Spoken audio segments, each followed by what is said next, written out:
உங்க எல்லாரும் தெரியும் தமிழக நிதிநிலையில் எவ்வளோ மோசமாக இருக்குன்னு. இருக்கிற எல்லா பொதுத்துறை நிறுவனமும் எவ்வளோ மோசமான நிலைமையில் இருக்குன்னு. மின்சார வாரியமாக இருக்கட்டும், இல்லை போக்குவரத்து துறையாக இருக்கட்டும், இல்லை மற்ற பொதுத்துறை இப்போ ஆவினா இருக்கட்டும், எல்லாமே மூடும் அளவிற்கான நிலைமையில தான் இவர்கள் விட்டு சென்றிருக்காங்க.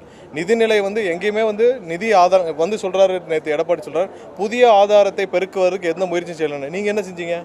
புதிய ஆதாரத்தை பெருக்கிறதுக்கு திரு எடப்பாடி அவர்கள் என்ன செஞ்சாரு? எதுவும் செய்யல. சரி, 5 வருஷத்துக்கு முன்னாடி திரு ஸ்டாலினும் திரு உதயநிதி அவர்களும் இதே இடத்துல தான் போனாங்க. அப்போ நீங்க புதிய அளவில் நிதி ஆதாரத்தை பெருக்க என்ன செஞ்சீங்க? எதுவும் செய்யல. ஆனால் கண்டிப்பாக முதல்வர் அவர்கள் எல்லா விதத்திலும் இதை சீரமைக்கும் வேலையை செஞ்சுட்டு இருக்கிறார். புதிய அளவில் வேற ஏதாவது நிதி ஆதாரங்களை பெருக்குவதற்கான வேலையும் முன்னின்று செஞ்சு கொண்டு இருக்கிறார். கண்டிப்பாக இது திருத்தப்பட்ட பட்ஜெட். ஏன்னா திருத்தப்பட்ட பட்ஜெட்டில் எந்த விதத்திலும் மக்களுக்கு பாதிக்காத வகையிலும் புதிய அளவில் எந்தெந்த இடத்துல செயல்படுத்தணும் அதெல்லாம் செயல்படுத்துவார். அது இல்லாமல் இப்போ நெல் கொள்முதலுக்கு ஆதார விலையும் கரும்புக்கான டன் ஆதார விலையும் கண்டிப்பாக முதல்வர் ஆலோசிச்சுட்டு வர்றார். இன்றைக்கி வந்தவங்களும் அதை சொல்லியிருந்தாங்க. கண்டிப்பாக முதல்வர் எல்லா விதம் ஆலோசித்து கண்டிப்பாக தேவையான நேரத்தில் முதல்வர் எல்லா விவசாய சங்கம் எல்லாத்தையும் ஆலோசிச்சுட்டு உடனடியாக முதல்வரும் அது சம்மந்தம் அறிவிப்பார்.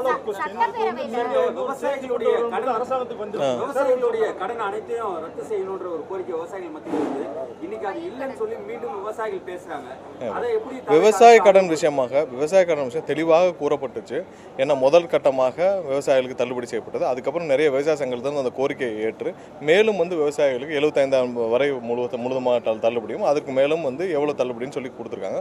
மொத்தம் 14 லட்சத்துக்கு மேற்பட்ட விவசாயிகள் பயனடைஞ்சிருக்காங்க. மொத்தம் 5,600 கோடி அளவுக்கு பணமும் நிதியும் விடுவிக்கப்பட்டுச்சு. இருக்கிற நிதிநிலையில் இருக்கிற ஆதாரங்களை வைத்து எவ்வளவு தூரம் மக்களுக்கு பயனளிக்க முடியுமோ அதையெல்லாம் முதல்வர் செய்திருக்கிறார். கண்டிப்பாக இன்னும் வர்ற காலங்களில் மக்களுக்கான அனைத்து செயல்பாடும் சிறப்பாக இருக்கும்.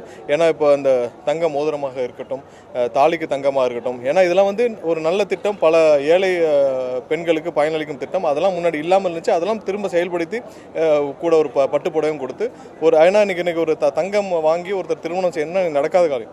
இன்னைக்கு தங்கம் வைக்கிற வேலையில். ஸோ இதில் அரசு கண்டிப்பாக பெண்களுக்கு அவங்களுக்கு தேவையான விஷயத்தில் எந்த இடத்துல உதவி செய்ய முடியுமோ கண்டிப்பாக அரசு எல்லா இடத்துலையும் கவனம் செஞ்சு முதல்வர் ஒவ்வொரு இடத்துலையும் செயல்படுத்திட்டு வர்றார்.